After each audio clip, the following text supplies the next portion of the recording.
വാഴ്ത്തിയിടുവേ. ദേവാദി ദേവനെ രാജാദി രാജാവേ വാഴ്ത്തി വണങ്ങിടുവേ. ദേവാദി ദേവനെ രാജാദി രാജാവേ വാഴ്ത്തി വണങ്ങിടുവേ.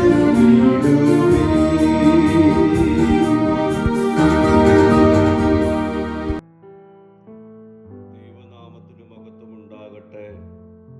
ഇന്നത്തെ പ്രഭാത ധ്യാനത്തിനായി 52-ാം സങ്കീർത്തനം 4-ാം വാക്യം.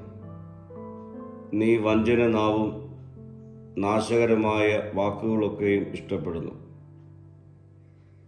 വാളുകൊണ്ട് മാത്രമല്ല വാക്കുകൾ കൊണ്ടും മനുഷ്യനെ മുറിവേൽപ്പിക്കാമെന്ന് ഇന്നത്തെ വചനം നമ്മെ പഠിപ്പിക്കുന്നു.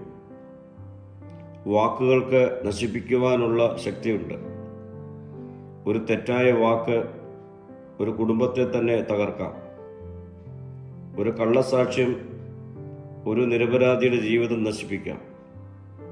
അതുകൊണ്ട് നാം പറയുന്ന ഓരോ വാക്കും സൂക്ഷിക്കണം. വഞ്ചന ദൈവത്തിന് വെറുപ്പാണ്. ദൈവം സത്യത്തെ സ്നേഹിക്കുന്നു. കള്ളവും ചതിയും അപവാദവും പറയുന്ന നാവ് ദൈവത്തെ പ്രസാദിപ്പിക്കുകയില്ല. ഒരു ദൈവവേദന്റെ ജീവിതം സത്യസന്ധതയുടെയും വിശ്വസ്തതയുടെയും അടയാളമായിരിക്കണം. നമ്മുടെ നാവ് അനുഗ്രഹത്തിൻ്റെ ഉപകരണമായി തീരണം.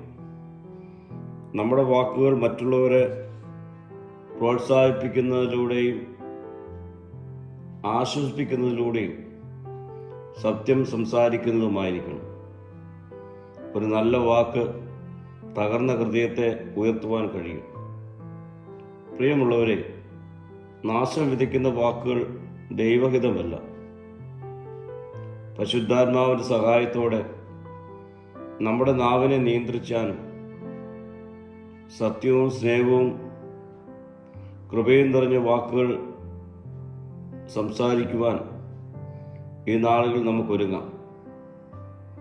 നമ്മുടെ വാക്കുകൾ മറ്റുള്ളവരുടെ ജീവിതത്തിൽ അനുഗ്രഹത്തിൻ്റെ ഉറവയായി രൂപപ്പെടട്ടെ. പ്രാർത്ഥിക്കാം. കർത്താവേ, എൻ്റെ വാക്കുകൾ മറ്റുള്ളവർക്ക് ജീവനും പ്രത്യാശയും നൽകുന്നതാക്കി തീർക്കണമേ. മഹത്വം നീ എടുക്കണം. യേശുവിൻ്റെ നാമത്തിൽ തന്നെ. ആമീൻ.